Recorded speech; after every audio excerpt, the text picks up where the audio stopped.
Good morning बच्चों। Today we are starting the class 11th physics. So आज हम class 11th के physics start कर रहे हैं, जिसमें हमें जो पहले पता होना चाहिए कि फिजिक्स होती क्या है, क्योंकि फिजिक्स आपका सब्जेक्ट है। तो पहली चीज आपको पता होना चाहिए कि फिजिक्स का मतलब क्या होता है, व्हाट इज फिजिक्स। तो आप सभी ने पहले ही पढ़ा होगा, काफी लोगों को पता होगा इसके बारे में। फिजिक्स का मतलब होता है study of nature and it's law. इसका मतलब कि इस नेचर में जो कुछ भी हो रहा है वो किन किन नियमों पर बेस्ड है, इसी को हम क्या कहते हैं, फिजिक्स। और इसे कहीं कहीं पे ऐसे भी डिफाइन किया जाता है कि study of matter and energy, कि मैटर और एनर्जी की स्टडी करने को हम क्या कहते हैं, फिजिक्स।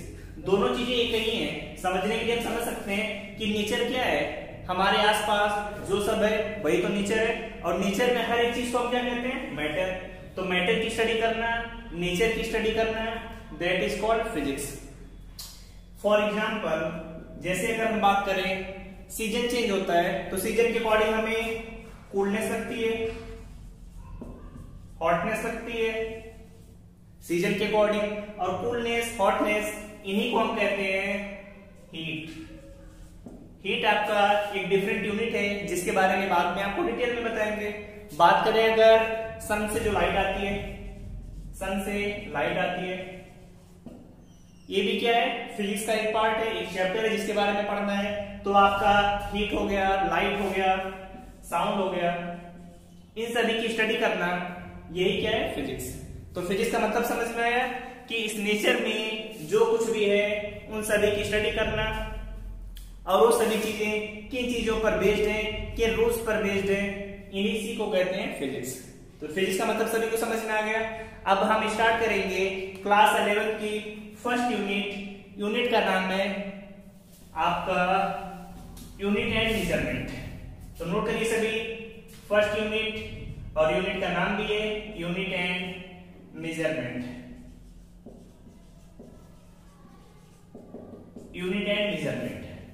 अब यूनिट क्या होती है, मेजरमेंट क्या होता है, इसके बारे में हमें स्टडी करना है। तो यूनिट एंड मेजरमेंट में हमें फर्स्ट टॉपिक पता होना चाहिए, क्वांटिटी क्या होती है।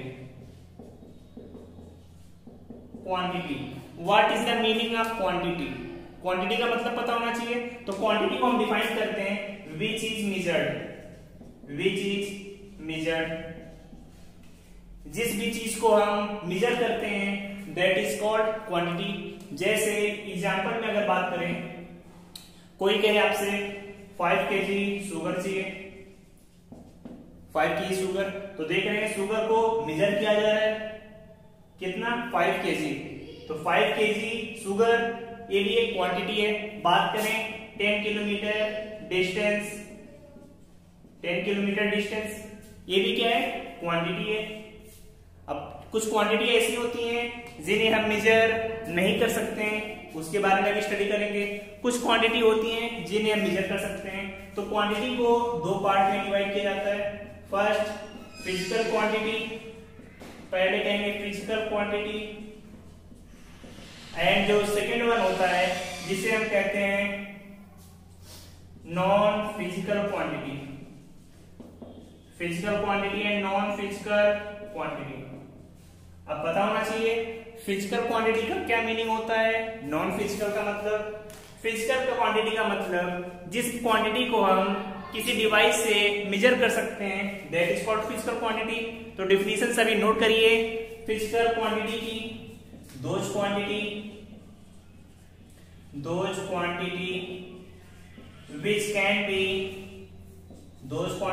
can be measured by any device that is called physical quantity. For example के लिए अगर कोई आपसे कहे आपका टेम्परेचर मेजर करना है, तो टेम्परेचर को कैसे मेजर करेंगे। तो आप सभी ने देखा होगा टेम्परेचर को मेजर करने के लिए क्या यूज करते हैं, टेम्परेचर को मेजर करना है तो थर्मामीटर का यूज करते हैं। थर्मामीटर में होता क्या है, मरकरी होती है जो कि अप एंड डाउन होती रहती है। उस मरकरी के बारे में स्टडी करते हैं। तो टेम्परेचर को किसमें मेजर करते हैं, थर्मामीटर में। समझ में आया सभी को? टेम्परेचर को थर्मामीटर। बात करें अगर आप कभी स्कूटी या बाइक चलाते हैं तो देखते हैं जैसे ही आप एक्सेलरेटर बढ़ाते हैं तो वहां पे स्पीड बढ़ जाती है, तो हम स्पीड को मेजर करते हैं, डिवाइस होती है स्पीडोमीटर से। इसी तरीके से बहुत सारी ऐसी क्वांटिटी हैं जिन्हें हम मेजर करते हैं। तो जिन क्वांटिटी को डिवाइस से मेजर कर सकते हैं उन्हें क्या बोलेंगे? Physical quantity. समझ में आ गया? Physical quantity. अब सेकेंड पार्ट है आपका नॉन फिजिकल क्वांटिटी। तो फिजिकल क्वांटिटी का मतलब होता है जिस क्वांटिटी को मेजर कर सकते हैं। नॉन फिजिकल का मतलब दोज क्वांटिटी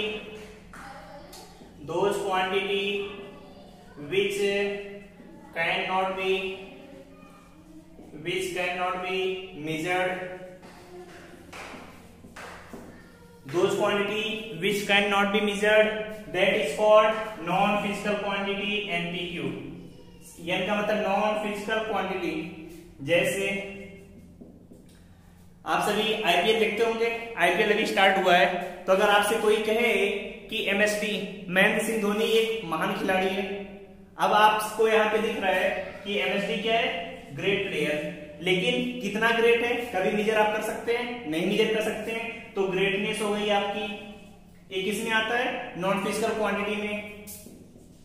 गुडनेस, कोई कहे आप you are a very good man, तो कितना गुड मैन है कोई मेजर कर सकता है? कोई डिवाइस बनी है जो ग्रेटनेस को, गुडनेस को मेजर कर सके? नहीं है ऐसी कोई डिवाइस। तो ये सब क्वांटिटी हम किस में काउंट करेंगे? नॉन फिजिकल क्वांटिटी में। जिसे डिवाइस से मेजर कर सकेंगे उसे फिजिकल क्वांटिटी, जिसे डिवाइस से नहीं मेजर कर सकेंगे that is called non physical quantity. समझ में आ गया सभी को? नोट करिए, फिर आगे पढ़ते हैं इसमें।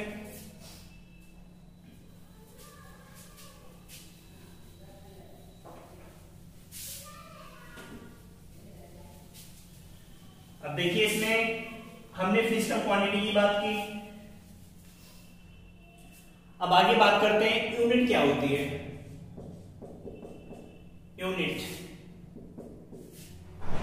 यूनिट क्या होती है? तो यूनिट का मतलब होता है कि फिजिकल क्वांटिटी को, जिसमें हम फिजिकल क्वांटिटी को मेजर करते हैं, उसको स्टैंडर्ड पैरामीटर से कंपैरिजन करेंगे, उसी को हम क्या बोलेंगे? यूनिट। तो यूनिट की डेफिनेशन लिख लीजिए। For measuring of physical quantity,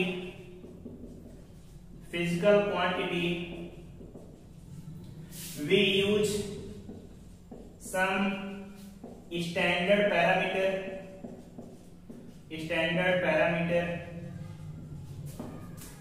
that is called unit। समझ में आया? जिसे क्या कहते हैं? हम यूनिट कहते हैं। For measuring of physical quantity we use some standard that is called unit. जैसे कोई फिजिकल क्वांटिटी हमने लिख ली, लेंथ। ये कोई फिजिकल क्वांटिटी है जिसे आप मेजर करेंगे, लेकिन लेंथ जैसे सपोज किया कितना है? 10 किलोमीटर। तो देख रहे हैं यहां पर 10 किलोमीटर। लेंथ को हम किसमें मेजर कर रहे हैं? किलोमीटर में। लेंथ को मेजर करते हैं मीटर में, किलोमीटर में। तो जो किसी क्वांटिटी के बाद लिखा रहता है दैट इज कॉल्ड यूनिट। तो यहाँ पे केजी क्या है? यूनिट। जैसे हमने आपको बताया 5 केजी शुगर, कहीं पर 5 केजी शुगर है, तो देख रहे हैं शुगर को मेजर किसमें किया जा रहा है? केजी में मेजर किया जा रहा है। 5 तो एक न्यूमेरिकल वैल्यू है, 5 क्या है? Numerical value. लेकिन शुगर को मेजर किसमें करेंगे? किलोग्राम में, ग्राम में। तो ये सब किलोग्राम, ग्राम, किलोमीटर, मीटर, इन सभी को हम क्या कहते हैं? यूनिट्स। समझ में आया कि फिजिकल क्वांटिटी को हम जिस स्टैंडर्ड पैरामीटर में मेजर करते हैं दैट इज कॉल्ड यूनिट। तो यूनिट सभी को क्लियर हो गया।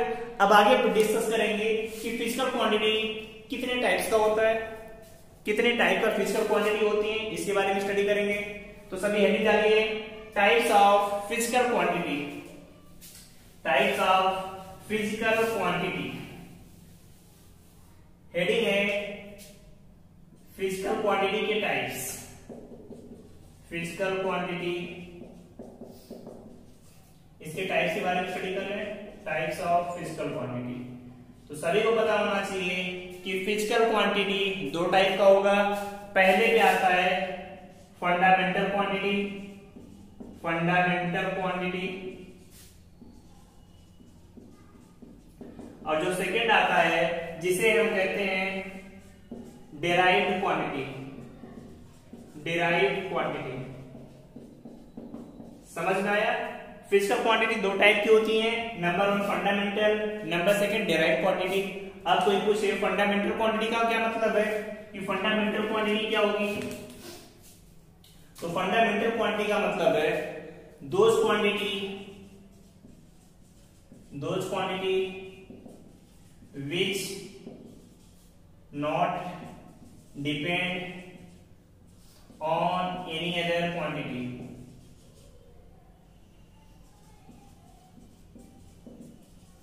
समझ में आया?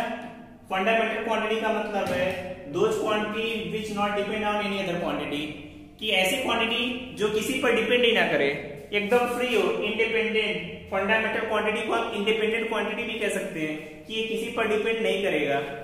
और पूरे फिजिक्स में केवल 7 फंडामेंटल क्वांटिटी ऐसी होती हैं जो किसी पर डिपेंड नहीं करती। तो इनके नंबर कितने हैं? 7। याद रहेगा सभी को, फंडामेंटल क्वांटिटीज कितनी होती हैं? 7। अब कौन कौन सी होती हैं इसके बारे में आगे डिस्कस करेंगे। अब बात करते हैं डेराइव्ड क्वांटिटी की, कि डेराइव्ड क्वांटिटी क्या होती है। नाम से ही लग रहा है, डेराइव्ड मतलब जो क्वांटिटी फंडामेंटल क्वांटिटी पर डिपेंड करती है, that are called derived quantity. तो नोट करिए, those quantity which depend on fundamental quantity, that is called derived quantity, DQ। Those quantity which depend on fundamental quantity, that is called derived quantity। अब derived quantity इन सातों को छोड़कर physics में जितनी भी quantity होती है सबकी सब क्या होती है? derived। जैसे फंडामेंटल क्वांटिटी की बात करें तो 7 होती है, एक दो लिख रहे हैं, जैसे लेंथ। कोई लेंथ की आपसे बात करें तो लेंथ हमेशा क्या है? Fundamental quantity. और लेंथ की यूनिट की बात करेंगे तो लेंथ किसमें मेजर किया जाता है? मीटर में। बात करें मास की यूनिट किलोग्राम। टाइम की बात करें, टाइम की यूनिट सेकंड। तो ये सब किसमें? फंडामेंटल क्वांटिटी में। यहीं पर जब डेराइव्ड क्वांटिटी की बात होती है तो डेराइव्ड क्वांटिटी वही होती है जो कि फंडामेंटल पर डिपेंड करेंगी। जैसे स्पीड क्या होती है? Distance upon time. डिस्टेंस में जब टाइम से डिवाइड करेंगे तब क्या आती है? Derived quantities. अब आप सभी को पता है डिस्टेंस क्या होती है? लेंथ ही तो होगा डिस्टेंस। जो डिस्टेंस होती है उसे लेंथ ही लिखते हैं। टाइम देख रहे हैं यहाँ किसमें? फंडामेंटल क्वांटिटी में। तो देख रहे हैं दो फंडामेंटल क्वांटिटी पर स्पीड डिपेंड कर रही है, तो स्पीड क्या हो गई? Derived quantity. इसी तरीके से जब आगे बात करेंगे, जैसे कोई पूछे आपसे एक्सेलरेशन, एक्सेलरेशन क्या होता है? तो एक्सेलरेशन का मतलब होता है delta v upon delta t। Delta v का मतलब change in velocity upon change in time. अब वेलोसिटी या स्पीड आप देख रहे हैं तो डिस्टेंस अपॉन टाइम, फिर नीचे टाइम आ रहा है, तो एक्सेलरेशन किस पे डिपेंड कर रहा है? फंडामेंटल क्वांटिटी पे डिपेंड कर रहा है। तो एक्सेलरेशन को क्या कहेंगे? Derived quantity. इसी तरीके से फोर्स, वर्क, इन सातों को छोड़कर पूरे फिजिक्स में जितनी भी क्वांटिटी आएंगी सभी को हम क्या कहेंगे? Derived quantities. तो सभी को याद रहेगा, इसे नोट कर लीजिए सभी। फिर आगे डिस्कस करते हैं फंडामेंटल क्वांटिटी क्या होती है, फंडामेंटल यूनिट क्या होती है, जो कि मोस्ट इंपॉर्टेंट है। पूरी फिजिक्स इसी पर बेस्ड है, फंडामेंटल क्वांटिटी और डेराइव्ड क्वांटिटीज पर। नोट कर लिया सभी ने। अब आगे बढ़ते हैं फंडामेंटल क्वांटिटी की। फंडामेंटल क्वांटिटी क्या होती है? हेडिंग डालिए सभी, फंडामेंटल क्वांटिटी, फंडामेंटल क्वांटिटी, और इस तरफ फंडामेंटल यूनिट। तो ये फंडामेंटल क्वांटिटी में हमने क्या पढ़ा? Those quantity which not depend any other quantity, that is called fundamental quantity. Fundamental unit में those unit which not depend any other quantity, उन्हें क्या बोलेंगे हम? Fundamental unit. और फंडामेंटल यूनिट बताइए हमने कितना होता है? 7। कौन कौन सा होता है? नोट करिए। पहला length, second mass, third time, fourth temperature, fifth electric current, sixth luminous intensity, seventh amount of substance. ये 7 फंडामेंटल क्वांटिटी है जो कि मोस्ट इंपॉर्टेंट है। पूरी फिजिक्स इस फंडामेंटल क्वांटिटी पर डिपेंड करेगी। अब कैसे डिपेंड करेगी इसके बारे में आगे देखेंगे। और फंडामेंटल यूनिट की बात करें तो लेंथ को हमेशा किस में मेजर करते हैं? मीटर में। तो लेंथ को मेजर किया जाता है मीटर में, जिसका सिंबल होता है स्मॉल m। मास को किस में मेजर करते हैं? किलोग्राम में। यहां पे देख सकते हैं केजी। टाइम की बात करें, टाइम मेजर होता है सेकंड में, एस। टेम्परेचर को आपने देखा होगा मेजर करते हैं केल्विन में, फ़ारेनहाइट, सेल्सियस। यहाँ पर फंडामेंटल इसकी यूनिट है केल्विन, जिसे के से लिखते हैं। इलेक्ट्रिक करंट को एम्पियर में, एम्पियर। और चाहे तो कैपिटल ए लिखें फिर भी सही है। ल्यूमिनस इंटेंसिटी, इसे हम यूनिट होती है कैंडिला, लिखते हैं सीडी से। अमाउंट ऑफ सब्सटेंस, मोल,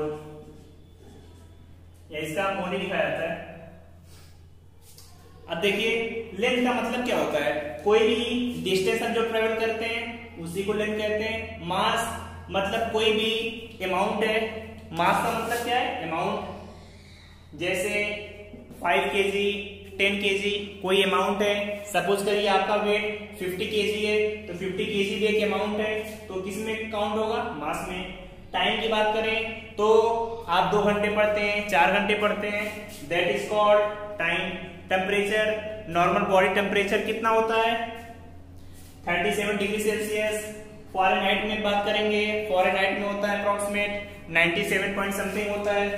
इसी तरीके से इलेक्ट्रिक करंट, जो भी वायर में करंट फ्लो होती है, इलेक्ट्रिक करंट। ल्यूमिनस इंटेंसिटी का मतलब क्या होता है कि कितनी लाइट आपके पास आ रही है। जैसे कोई लैंप है, अपने पास लेकर आएंगे तो लैंप में ज्यादा लाइट आपको दिखाई देगी। लैंप को दूर लेकर जाएंगे, लाइट की इंटेंसिटी कम होती चली जाएगी। तो उसके बारे में स्टडी करेंगे, luminous intensity. Amount of substance का मतलब बहुत छोटी सी अमाउंट। अब यहाँ पर दोनों को आपको सिमिलर दिखाई देगा, मास, अमाउंट ऑफ सब्सटेंस, लेकिन दोनों में डिफरेंस है। अमाउंट ऑफ सब्सटेंस का मतलब very small amount, very small amount. जैसे केमिस्ट्री में जब आप प्रैक्टिकल करते हैं तो जैसे कोई आपने कंपाउंड सिल्वर नाइट्रेट ले लिया, सिल्वर नाइट्रेट ले लिया AgNO3। अब AgNO3 को कभी किलो में मेजर किया जाता है? नहीं, केजी में मेजर नहीं करेंगे। AgNO3 की जो अमाउंट लेते हैं बहुत 0.1 ग्राम इस टाइप में लिया जाता है। तो वैल्यू जब बहुत छोटी हो तो उसे हम कहते हैं अमाउंट ऑफ सब्सटेंस। वैल्यू जब बड़ी है तब उसे मास में कंसीडर किया जाएगा। तो आप सभी से नोट करिए। आगे फिर पढ़ेंगे एक स्पेशल क्वांटिटी होती है जिसे हम कहते हैं सप्लीमेंट्री क्वांटिटी। तो नोट करिए सभी। आगे हेडिंग डालिए सप्लीमेंट्री क्वांटिटीज की। सप्लीमेंट्री क्वांटिटी होती क्या है?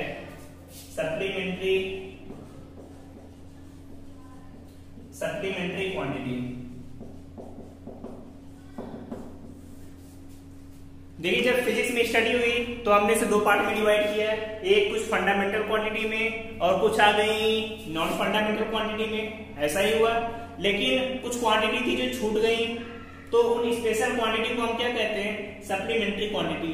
इन सप्लीमेंट्री क्वांटिटी फंडामेंटल क्वांटिटी का ये स्पेशल पार्ट है। अब सप्लीमेंट्री क्वांटिटी कौन कौन सी होती हैं? तो याद रखिएगा, सप्लीमेंट्री क्वांटिटी ओनली 2 होती हैं। पहला प्लेन एंगल एंड दूसरा सॉलिड एंगल। अब पता होना चाहिए कि प्लेन एंगल क्या होता है, सॉलिड एंगल क्या होता है, कैसे इनकी वैल्यू निकालेंगे। तो पहले बात करते हैं प्लेन एंगल की। देख प्लेन एंगल का मतलब है, जैसे सपोज करिए कोई लाइन है आपकी स्ट्रेट लाइन, स्ट्रेट लाइन के एक पॉइंट को आपने फिक्स कर दिया, ये पॉइंट आपका फिक्स है। अब क्या कर रहे हैं, इस पॉइंट को ऊपर या नीचे कहीं पर मूव करा दिया और इस पॉइंट को इसे मिला दिया। तो ये पॉइंट आपका फिक्स था, सपोज किया आपका सेंटर है, यहां से जो एक डिस्टेंस मेजर हुई इसे हम कहते हैं arc length. Arc length point A point B, कोई भी पॉइंट आप ले सकते हैं। अब देख रहे पॉइंट आपका फिक्स है, तो जो ए डिस्टेंस होगी और ए डिस्टेंस दोनों क्या होंगी, इक्वल होंगी, इसे हम कहते हैं रेडियस। तो आर्क लेंथ और रेडियस इनके बीच का जो एंगल होगा that is called plane angle. समझ में आया? इसे रिप्रेजेंट करते हैं थीटा से। थीटा की वैल्यू क्या होगी, आर्क लेंथ अपॉन रेडियस। समझ में आया? आर्क लेंथ को यहां पर लिखते हैं डेल्टा एस से, तो डेल्टा एस, रेडियस कितनी है आर, तो डेल्टा एस बाई आर। समझ में आ गया सभी को? एंगल कितना होगा, arc length upon radius delta S by R. अब इसकी यूनिट क्या होगी, क्योंकि ये क्वांटिटी है तो यूनिट भी होगा। इसकी यूनिट की बात करें तो प्लेन एंगल को हमेशा या तो डिग्री में लिखा जाता है या फिर रेडियन में लिखा जाता है। दो होते हैं, या तो डिग्री में या रेडियन में। अगर कभी रेडियन में दिया है तो डिग्री में बदलना आना चाहिए, डिग्री से रेडियन में। तो काफी लोग हैं जिन्हें इसके बारे में नहीं पता होगा, तो एक पॉइंट यहाँ पर नोट कर लेते हैं कि डिग्री से रेडियन में कैसे बदलेंगे, या फिर रेडियन से टू डिग्री में कैसे कन्वर्ट करेंगे, इसके बारे में देख लेते हैं। तो पहला क्या है, डिग्री से रेडियन में, तो कोई भी डिग्री हमें दी हुई है, रेडियन में कन्वर्ट करना है तो पाई बाई 180 से मल्टीप्लाई कर दिया। सिंपली आपका आंसर डिग्री से रेडियन में बदलना है तो डिग्री में पाई बाई 180, जैसे लिखा है 90 डिग्री, तो 90 डिग्री को रेडियन में बदलना है तो क्या करेंगे, पाई बाई 180 से मल्टीप्लाई, तो 90 182 पाई बाई 2। समझ में आ गया? जैसे लिखा है 60 डिग्री, 60 डिग्री को रेडियन में बदलना है तो 60 इंटू पाई बाई 180 13, तो पाई बाई 3। तो इस तरीके से कन्वर्ट कर लेंगे। रेडियन से डिग्री में बदलना है तो क्या करेंगे, रेडियन में 180 बाई पाई का मल्टीप्लाई, इसका उल्टा कर दिया, डिग्री से रेडियन में तो पाई बाई 180, रेडियन से डिग्री में था तो 180 बाई पाई का मल्टीप्लाई किया, आ गया आपका आंसर। तो इस तरीके से एग्जाम में आपके जो भी क्वेश्चन पूछे जाएंगे आप बहुत आसानी से कर सकते हैं। फिर आगे डिस्कस करते हैं कि सॉलिड एंगल क्या होगा। तो सभी नोट करिए सॉलिड एंगल, कि सॉलिड एंगल क्या होगा, इसकी वैल्यू कैसे निकालेंगे। तो सॉलिड एंगल की जब मेजर की बात होती है तो इसे मेजर करते हैं हमेशा 3D में। 3D का मतलब 3 डायमेंशन, जैसे हमें कहीं पर लेंथ भी पता हो, विड्थ भी पता हो और हाइट भी पता हो, तीनों क्वांटिटी हमें पता है तो हम इसे क्या कहेंगे, सॉलिड एंगल। जैसे कोई कोन है आपका, कोई कोन है, अब ये कोन यहां से एंगल कितना बना रहा है, इसी एंगल को हम क्या कहते हैं, सॉलिड एंगल। इस एंगल को लिखते हैं ओमेगा से, ये सिंबल किसका है, ओमेगा, इसी को क्या कहेंगे, सॉलिड एंगल। समझ में आया? सॉलिड एंगल का मतलब कोई भी 3D बॉडी का एक छोटा सा पार्ट उस कोन से कितना एंगल बना रहा है, उसी को बोलते हैं सॉलिड एंगल। बात करें अगर स्फीयर की, कोई अगर आपका स्फीयर बना हुआ है, स्फीयर में ये सेंटर है, यहाँ पे हमने 2 आर्क ले लिया, अब इस आर्क से इस पार्ट को आपने काट दिया, कट किया इस पार्ट को, तो जो एंगल बनेगा इसी को कहेंगे सॉलिड एंगल। और वैल्यू कैसे निकालेंगे, ओमेगा की जो वैल्यू आती है एरिया अपॉन रेडियस का स्क्वायर। सॉलिड एंगल की value omega area upon radius का स्क्वायर। अब बात करें कि एक स्फीयर का एरिया कितना होता है, तो आप सभी को पता है area 4 pi R square, radius R square, cancel out 4 pi. ये तो आ गया सॉलिड एंगल कितना 4 पाई। अब बात आती है इसकी यूनिट क्या होगी, तो सॉलिड एंगल की यूनिट क्या होगी, स्टेरेडियन। याद रखिएगा हमेशा सॉलिड एंगल की जो यूनिट होती है स्टेरेडियन। आज हमने डिस्कस कर लिया कि fundamental quantity, derived quantity, supplementary quantity क्या होती है। अब इसके आगे हम पढ़ेंगे कि यूनिट को कैसे कन्वर्ट करते हैं, जैसे सिस्टम ऑफ यूनिट क्या क्या होंगे, MKS system, CGS system, SI system, FPS system. तो नेक्स्ट लेक्चर में हम उसके बारे में डिस्कस करेंगे, तो आप सभी से नोट करिए और नेक्स्ट लेक्चर में पढ़कर आइएगा। All the best, thank you, bye bye.